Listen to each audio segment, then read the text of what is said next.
Hi, everyone, and happy Tuesday. Today we get to start a new book or a chapter book. This is Magic Treehouse number 27, Thanksgiving on Thursday. And it's kind of funny to read a book about Thanksgiving when we are in March, but let's go ahead and do it. So, chapter 1 is called What Feast? Come on, said Annie. She stood in the doorway to Jack's bedroom. Let's check the woods. But it's Thursday, said Jack. We're going to grandmother's soon. I know, said Annie, but I have a feeling the treehouse might be back. I think Morgan might have sent us a new rhyme. Jack trusted Annie's feelings. Okay, but we'll have to be quick, he said. He threw his notebook and his pencil into his backpack and he followed her downstairs. Be back soon, Jack called to their parents. Very soon, their dad said. Don't forget, it's Thursday. We're leaving for grandmother's at 9. I know, said Jack. We'll be back in 10 minutes, said Annie. They hurried out of their house and they ran across their yard and up the street and into the Frog Creek woods. Jack and Annie ran through light and shadow until they stopped under the tallest oak. Yay, said Annie. You were right, said Jack. High in the tree was the magic treehouse. Jack grabbed the rope ladder and started up, and Annie was right behind him. They climbed into the treehouse. Sunlight slanted in through the window. Good, our gifts from our last trip are still here, said Annie. She pointed to the scrolls from Shakespeare's theater, and she pointed to the twig from the gorillas. There's proof that we found the magic of the theater and proof that we found the magic of the animals, said Jack. Look, said Annie. She pointed to a book lying in the corner. A piece of paper was sticking out of it. Jack pulled out the paper. It's from Morgan, he said, and he read, Dear Jack and Annie, good luck on your third journey to find a special magic.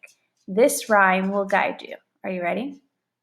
To find a special magic, when work and toil are done, gather all together, turn 3 worlds into one. Thank you, Morgan. So who do we gather with, wondered Jack. Annie held up the book. The painting on the cover showed a basket of corn on a wooden table, and the title said, A Feast to Remember. We're going to gather at a feast, said Annie. She pointed to the cover. I wish we could go there. Hold on, said Jack. What kind of feast? Where's the feast? When's the feast? But it was too late because the wind started to blow.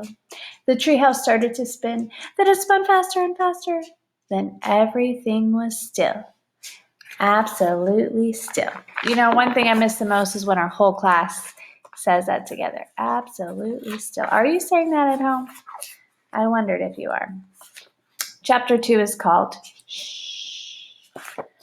Jack opened his eyes. Bright golden sunlight poured into the treehouse. The air felt crisp and cool. Annie was wearing a long dress, a white cap, and an apron. Jack wore a jacket with a frilly collar, and he wore short pants, long socks, leather shoes, and a hat. His backpack was now a bag. I like your hat, said Annie. It's funny. Yours too, said Jack. You look like a pilgrim, said Annie. So do you, said Jack. Oh man, I bet we're in the time of the pilgrims. And if you look here, you can see their outfits. There's their funny hats. Jack's short pants, Annie's long dress. Him and Annie started to scramble to the window. The treehouse had landed in a tall oak tree near the edge of the forest. There were red and yellow leaves rattling in the cool breeze. Past the forest was a small village, and past the village was the ocean.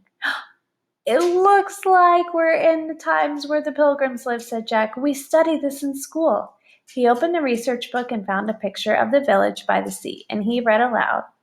He was reading the caption. Remember, captions are the tiny words underneath the picture that gives it more information. In 1620, a group of 102 passengers sailed from England to America on a ship called the Mayflower. Many of the people on board wanted freedom of religion.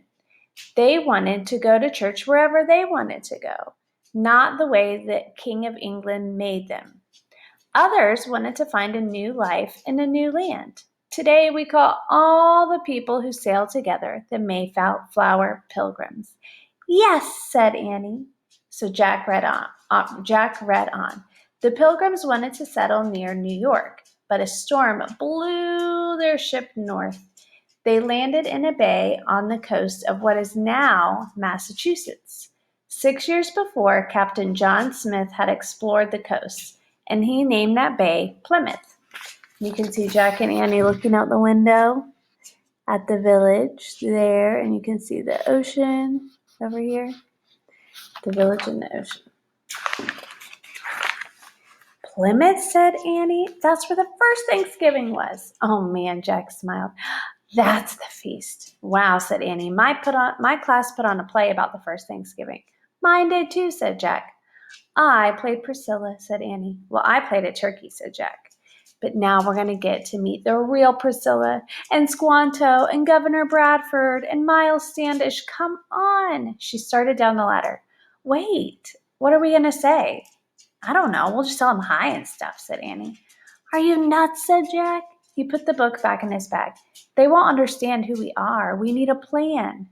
He slung the bag over his shoulder and hurried down the ladder after Annie. Listen, Jack started. I know. We need a plan, said Annie.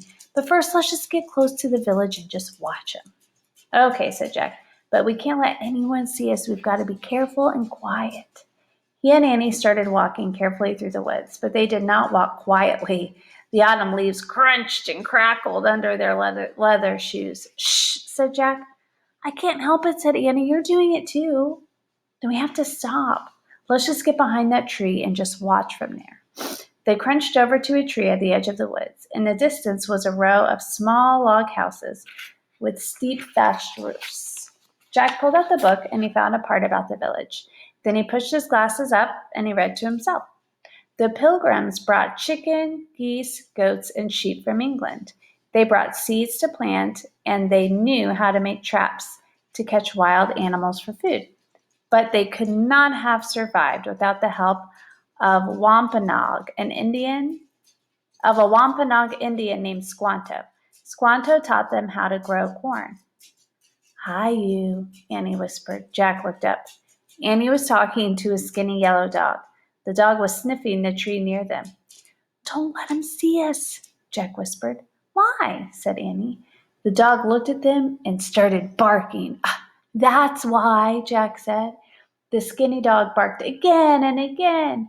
So 2 pilgrimen ran from the other side of the houses. Then more pilgrims appeared.